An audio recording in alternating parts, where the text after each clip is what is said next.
It is Good News Friday, and we have Larry Goldberg. Thank you, Larry, as always, for joining me as co-host. And boy, we have so much breaking news. In fact, it was such breaking news, I didn't even have a chance to send it to you in advance. So I'm sure you'll handle it very, very well. How are you, Larry? I'm great. I'm great. Everything. I've had a bit of a cold this week. First cold in like pre-COVID, since pre-COVID. I guess that was the one benefit of COVID, but now we have to pay the price. Go back to Yeah, regular colds again. Oh, man. yeah, yeah, Well, we yeah. had this breaking news from the Wall Street Journal interview with Franz von Holzhausen. And he says he compared the new Tesla upcoming affordable car, the Gen 3, the whatever you want to call it, he compared it to VW's Beetle or Ford's Model T, a product for the masses. He said, albeit one that will feel like it's a continuation of the idea of the future. So that sounds promising. It is promising. I would hope him not to use the word masses too frequently or too liberally. It doesn't have a great ring in modern, but you know, it's for everybody. I Right. think that's what we should be talking about. I mean, the car is for everybody. The car's, a great city car for the mom. It's a great, commute car to work for the dad. It's a great family car for the runaround on the weekend. I think it's perfectly positioned against, somebody said, I was listening to a group in Detroit talking about cars and so on and so forth. And one of the guys, a Detroit guy, said, well, Americans have never been good ones for small cars. That's why we make big cars. I said, hello? Where have you been the last 30 years? Because you can't make a decent small car. You're not selling any small cars, but my goodness, the Japanese and the Koreans are selling them by the boatload. Well, it used to be a boatload, now by the factory. Right. I mean, I drove past the Honda factory and the Kia factory on my way down to Boca Chica, my last visit. Yeah. They are gigantic factories. And let me tell you, they're building a huge battery electric factory. Yeah. Huge.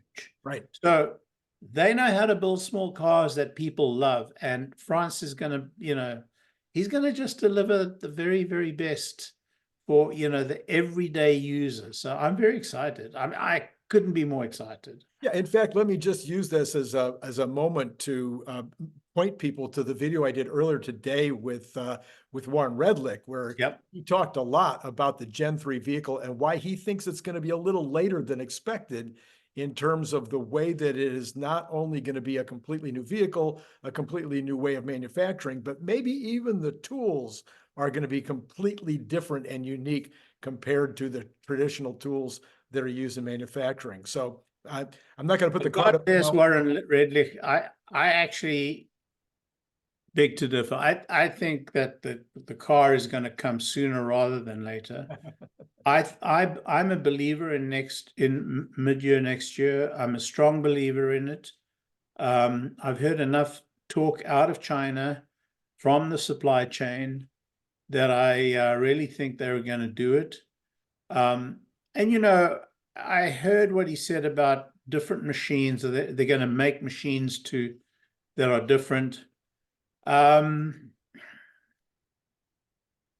It's really let me try and put it as nicely as I can. There are not that many ways to pick something up and put it onto another thing. It's mechanics. It's not rocket science.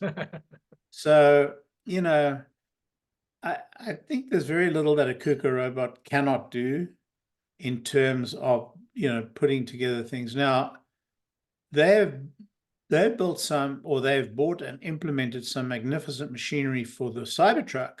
Right. That's around, handling the stainless steel. Mm-hmm. But the way they put the Cybertruck together is exactly the way I believe they're going to be putting the robo-taxi together. It just won't be a stainless steel outer shell. It'll be aluminium and or even plastic. Yeah. So I'm not. I don't think there's as much magic in that, in the actual machinery that puts it together, as much as it is about the technique. But Warren and I can agree to disagree. Right. And by the way, he thinks it's going to be early also. I don't know whether he said that on the program or whether you only said it to me off air, but he believes it's going to be earlier than that. But to the extent that it's late, he thinks it's because it is going to be even more amazing than we think it's going to be. Just like the Cybertruck was substantially more amazing than we were expecting. Yeah, it was. And the one thing I heard him say on your show, which I listened to, of course, was that he thought the pricing was going to be under 20,000 and not under 25,000. Right. I'm not going to argue over that pricing differential. I don't think it has to be under 20,000. I think at the outset it has to be under 25,000. I think it gets to under 20,000, but it would probably be a commercial misstep to bring it out at that price. I think at the 25 price, they're going to sell whatever they can make. Right. All the factories they make it at the outset. Now, once they want to build the volume up, then they can definitely, adjust either the model, so they can come up with a top end model and then go down to a little lower, Right. Yep. But we'll see. We'll see. I'm not, Yeah. He's pretty, he knows this business very well. He's done a pretty deep dive. So Franz also said in the Wall Street article that he noted that Elon is very involved in the design process of the Gen 3 vehicle. Sometimes the CEO sends him ideas that he saw on X, the social media platform that Musk bought in 2022. Other times, von Holzhausen said he prefers to talk design ideas in person, so he catches Musk where he can. So I think that was probably kind of a response to some of the nonsense we're seeing on X that Elon is not involved, or that he's, that somehow he's doing less than he has in the past. And I see no evidence. No, I see his hand on in a lot of things. It's, if you've been around Tesla and SpaceX and X as long as we have, you get to understand the fingerprints. Where it's, where Elon has touched something. And when you look at the, Cybertruck, you really feel it and you understand it. So yeah. I agree with you. I think Franz is kind of, sending out a message. Sawyer Merritt reports, he says Tesla will reportedly start GigaMexico construction in March. That's according to the governor of Nuevo León, Samuel Garcia, who said he spoke to Tesla management about the topic. So we've had a lot of this kind of news before, so I take it with a half a grain of salt, but March is the most recent. They are doing ground prep. They are doing, infrastructure prep. I have no doubt that they're going to start in March. I foretold that, by the way. Oh, good. If you recall, the end of last year, we were talking about what was going to happen. I said they'll start building in the first quarter. And, I think what they're doing right now is exactly how they started in China. It's exactly how they started in Austin. It's exactly how they started in Berlin. So, by the way, I projected April. I have my written 50, so I'm hoping that they don't start until April 1, Larry, because, All right. So then everybody gets so concerned about which month. I mean, as long as it's this year, I'm good. Yeah, that's right. So then Elon Musk says that full self-driving will be, well, they're just working out. V12. I'm sorry, what did I say? FSD V12. Full self-driving, but you mean V12.2, yeah. Yes, exactly. He says they're just working out the bugs. It should go into wide release in a few weeks. A couple of months, huh? He didn't say 2 weeks. He said a few weeks. Couple of months. Okay. So it'll come when it comes. It'll come when it comes. Look, this is a big, big change. This is a big change. We've got a little inkling of what's in there from Holmars. You know, Holmars does the community a huge service. I mean, Yes. he puts in the miles, he reports it the way he finds it, he doesn't sugarcoat it.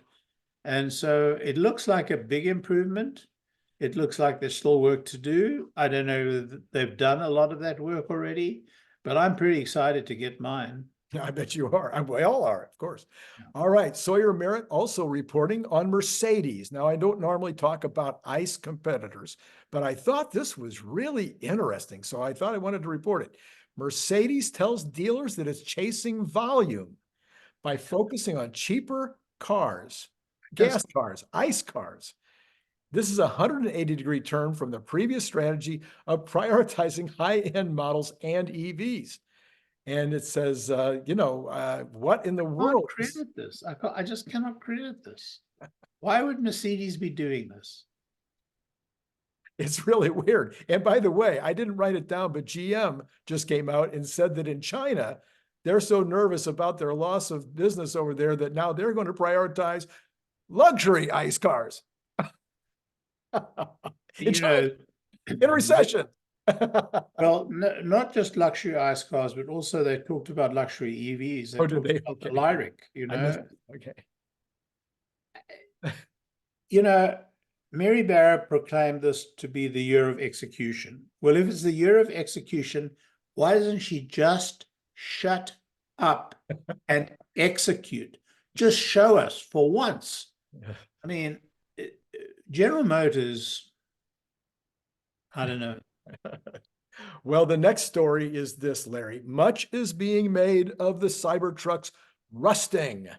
This is headlines everywhere, and I think we can expect to see this headline for weeks to come. I think they'll run this until they're so tired of it that they won't know what to do. However, I just watched a video, a very long video, from Beard. Something Beard. I forget his. I didn't write it down. Anyway, nice long video. He says, no big deal here. This is not actually the stainless itself rusting, but rather this could be steel pieces from things like railroad cars. It could be probably the steel that comes off of your tires. That sometimes when tires shred, these steel pieces. He says, but you get little specks, and these little specks end up getting into the pores because stainless steel is porous. And he says a very simple solution: barkeeper's friend. Barkeeper's friend. Yeah. No elbow grease. Really soft. Yeah. Yeah. Look, stainless steel does rust, whether he likes it or not. Stainless steel does rust. They have treated the stainless steel to be less rusty. You know, if you go and watch the videos that they make of Boca Chica, of Starbase in Boca Chica, and you look at the rockets in the rocket garden, there are a couple of rockets there that have been standing for a long time. Mm-hmm. I think ship 13, is it? It's been there for like 3 months. And if you look at it, you can see the streakiness of, just the outline of rust, streakiness of rust appearing in sort of red streaks. So stainless does rust. Now, they have treated it, but there'll always be a little bit. But, all you have to do is just take an ordinary cloth, soapy cloth, and just wipe it down. A hell of a lot easier than trying to polish up the paint finish on a car.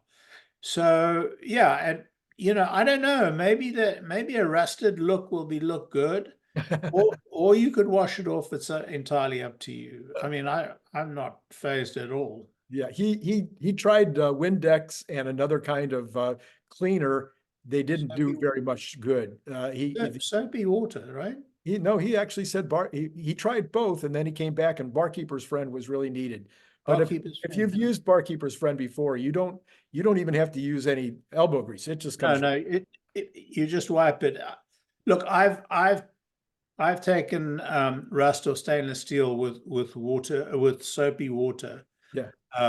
This particular, but the DeLoreans that you see around, they look fine after like 20, 30 years. Yeah. Then from Tesla Energy, He says the Powerwall 3 is, this is actually a Tesla website, Tesla Energy's site, their X site. Powerwall 3 is now available in the United States. This is a huge deal. I don't know if it'll affect the bottom line very much over the years, but man, it's a big deal. It's 11.5 kilowatts of power to back up most homes with just one unit. And it has a fully integrated solar inverter and DC coupled batteries expansion, which means it is going to be way easier to install and way less expensive to install. So those are two big deals, I think, Larry. Yeah, I'm going to get me a Powerwall 3. Okay. I mean, I don't know how long I'll have to wait, but I'm definitely going to get one. And my Cybertruck will actually power the power or charge the Powerwall. Right.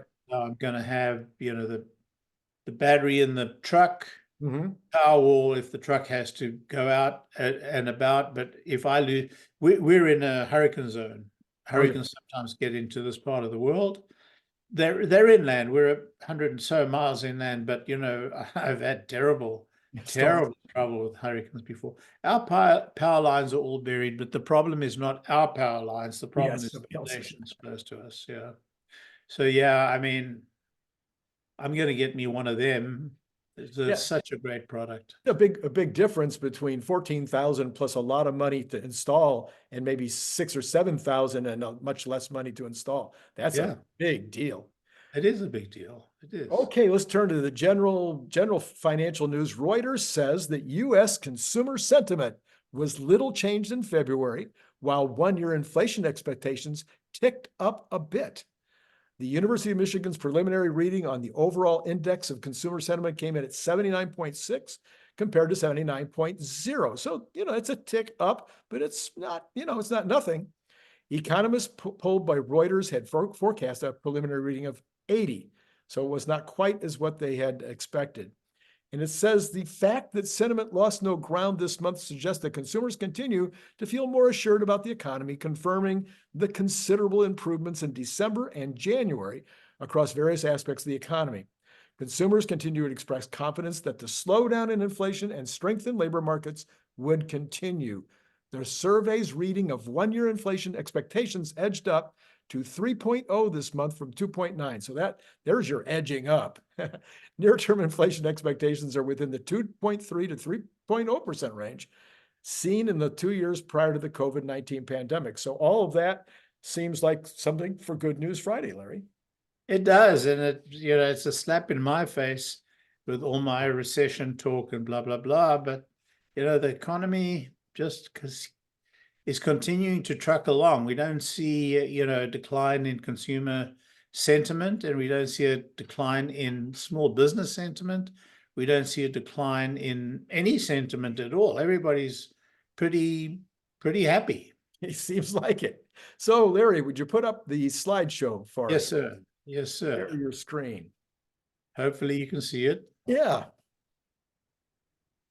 So I've not seen this before. Maybe you have, Larry. This is a Bloomberg index, which is called the Financial Conditions Index. And what it's showing really clearly is that financial conditions overall, and I don't know what all the things are that go into their index, but financial conditions overall are the best that they've been going back to a very long time ago. Whoops, there we go. Oh, sorry, yeah, I was trying to use my laser pointer. Yeah, going back to January of 2022 is the Yeah, last you'd have to time go back. I mean, it was pretty good roughly. in March 23, just at the peak of the pandemic thing. But I mean, you've got to, back to March 22. I mean, the problem is, this is where Fed started raising rates.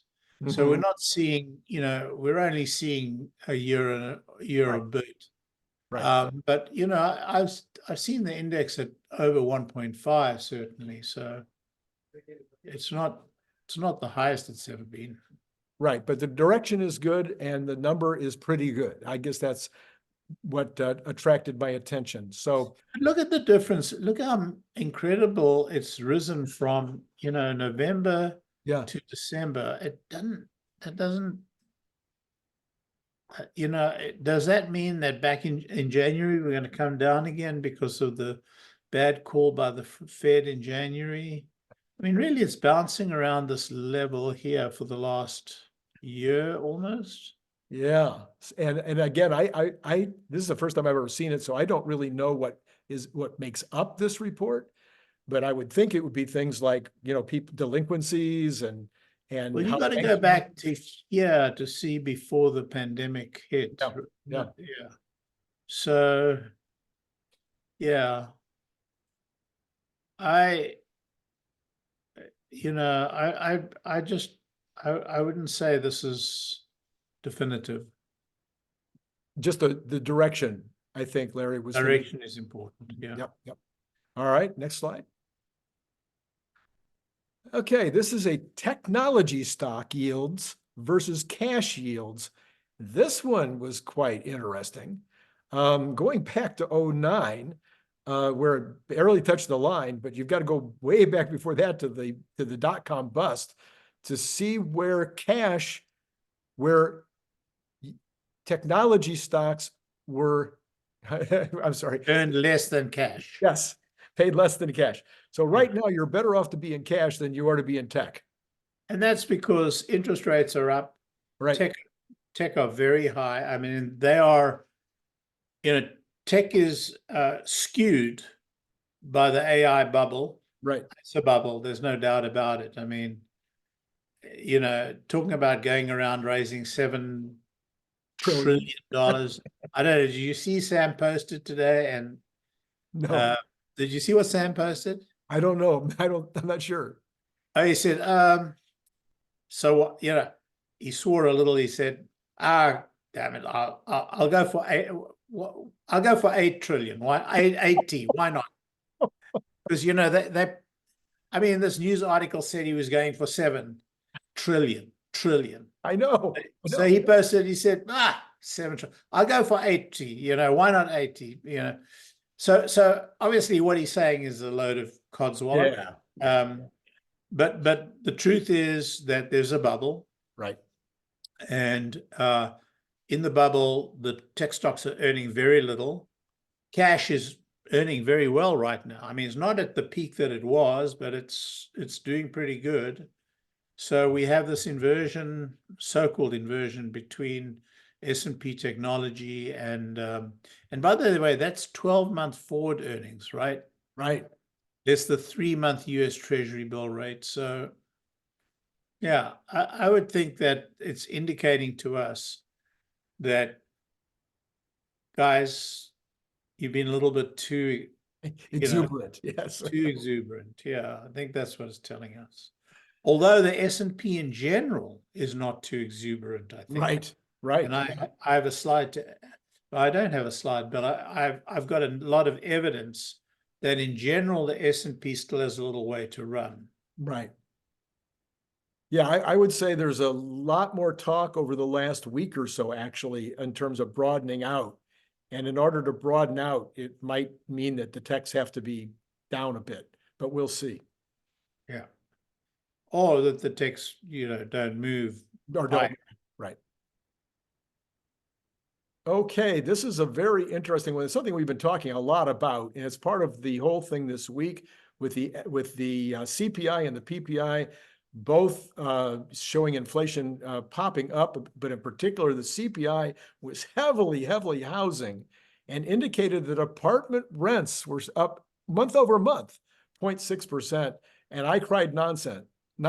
I just jumped up and down, and I mean, it's just crazy because we can see right here that not only have we had a tremendous increase, but the amount of apartments in the pipeline is huge. And there's lots of evidence on the ground in terms of, I heard a couple of different cities where you're talking about 3 to 4 month free rent to move in. And I can't remember seeing that since I think it was like the. Well, let's just explain to people what we're looking at. In 2023, last year, there were 439,000 apartment completions. Right. Higher than any time since 1989. Right. 1989. Fine. Yes. You know, this was the peak Right. of the expansion under Reagan. This was after, you know, a couple of years when it was pretty low, and population, the aging, the population was much younger at that point. Right. So this is even greater than it looks in terms of relative to population. Right. But look what's coming. I know. I mean, we haven't seen that since 1975. Right. You know, when the boomers were moving into, you know, housing. Yeah. And so this is rents are going to have to come down, right? Yeah. Absolutely. They're already coming down. That's my point, yeah, is that they are. they're coming down. And one of the things that the CPI doesn't take into consideration are non-cash things like free rent. So Yeah. they don't look at that 2 months free or 3 months free and include that in the cost of the 1 year lease. So I think this is gonna hit the CPI really hard in future months, and somebody's gonna have egg on their face. Well, it will be quite a bit future. And then I added a slide for us to look at, because we need to keep aware of where we are globally, right? We have to think about where we are from a world perspective, because Yes. the United States, you know, whether we like it or not, we're part of an international economy. Yes. Well, the S&P 500 just continues in 2024 as it did in 2023. It continues in January of 2024 and year to date 24 to absolute clobber all the other indices, with the exception in 2023 of Brazil. But Brazil paid for the overexuberance quite dramatically. I mean, only Netherlands in January 24 and Netherlands again. Look at that, huh? Yeah. Yeah. Year to date 2024. Well, that's because of January, I guess, is outshining Everybody. US. Yeah. India, of course, India's not even beating US. It did in January, but not year to date. Right. So all I'm trying to say is that the market is, I don't know if it's fully priced, but it's priced in a lot of good news. A lot. You now have 3 out of the 5 largest economies in the world in recession: United Kingdom, Germany, and Japan. I'm sorry, 4. Anyway, United Kingdom, Germany, Japan, and China all in recession. China's been in recession, if you want my opinion, for 10 years. Okay. Maybe as long as 14 years. They just haven't acknowledged it. I think China is in terrible trouble. Yeah. Terrible trouble. But yeah, you're absolutely right. I mean, a lot of these markets are really hurting, and we are not. Right. However, So far. it doesn't get off its hiney, I think we'll start hurting. Okay. So I think that's the end of our slides. Yes, sir. Okay. And if you could stop sharing, I'll be able to see my notes again. Let's see here. Okay. So we have got from Christian M _74. This is another breaking story. This is what I talk about. Really good news, Larry. This is like super good news. Robert Kennedy Jr. has been granted a massive victory in his lawsuit against who? Against the Biden administration for colluding with social media companies to censor him and others. RFK Jr. was able to win a preliminary injunction against the White House and several federal agencies, as a federal judge ruled that the government was insinuating themselves into the social media companies' private affairs and blurring the line between public and private action. Judge Doughty said that Kennedy provided substantial evidence that the Biden administration had coerced the companies into suppressing free speech related to COVID, elections, gas prices, climate change, gender, and abortion. It is certainly likely that the defendants could use their power, this is a quote, they could use their power over millions of people to suppress alternative views or moderate content that they do not agree with the upcoming 2024 national election, the judge added. The injunction has been stayed until 10 days after the Supreme Court rules on Missouri versus Biden, though it prevents the White House and other agencies from coercing social media companies to remove, delete, suppress, or reduce content containing protected free speech. A major triumph for free speech in the country that RFK Jr. has won. Well, it's a pending triumph. Right. So what the judge is saying is that, RFK, I agree with you. Your rights have been trampled, but we are going to have to wait to hear the Supreme Court agree with me before we can do anything about it, because the Supreme Court are looking at this very thing, or they've agreed to look at this very thing. Now, frankly, I couldn't agree with that judge more. Could not agree with that judge more. I don't know who appointed that judge. I was actually going to look it up before the program began. I know that he's sitting in Missouri. I mean, if you read the American Constitution and you read the very first amendment, that this Constitution would never have passed without that amendment. It's the Bill of Rights. Right. There was an agreement by the states that we have to have a Bill of Rights. Now, unfortunately, the Bill of Rights did not cover slaves. And, there's a terrible price we have to pay for that. Terrible price that Sure. Our entire, Black population have paid for. But that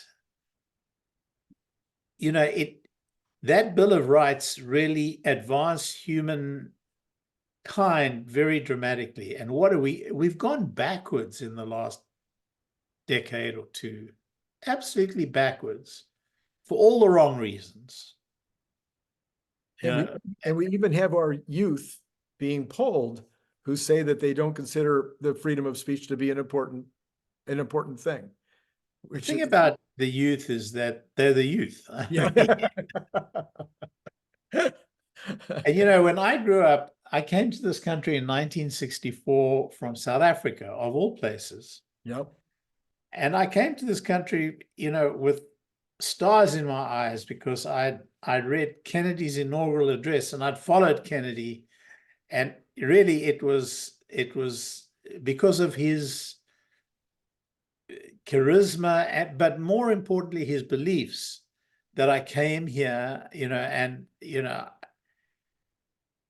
I just enjoyed the freedom of the country. And there was such freedom of speech was so hallowed amongst the youth. I mean, the youth really believed in it, strongly, for all the right reasons.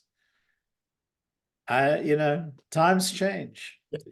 And John Kennedy would be, I think, slightly to the right of the center right now. I don't know. Maybe. Oh yeah. Not slightly. I mean, I don't. I'm not aligned with RFK. I don't find myself aligned with many of these politicians anymore. But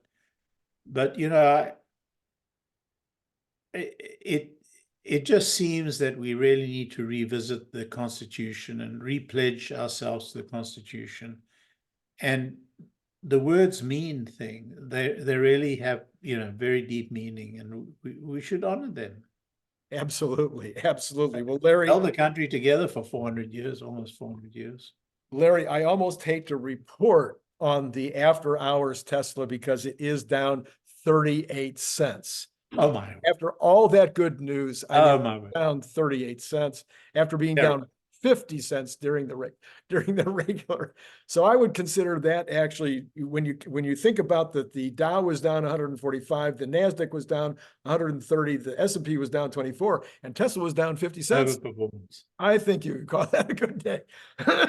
So anyway, we've done it again, Larry. Good News Friday. Is there anything additional that is on your mind as we go into the weekend? I'm going to see Beethoven's Fifth in just a few minutes. Oh, So Beethoven's that's great news. That's great news. All right. Well, thank All you. right. Thank you as always for joining me on Friday nights, and to all of you out there, it's been great talking to you. Oh, wait a minute. One last thing. Oh yeah. Here's the card for my conversation earlier with Warren Redlich that I mentioned earlier. Really good video. You want to go take and check that one out. Great conversation. Warren's a great raconteur. All right. Have a great weekend, Larry. And you.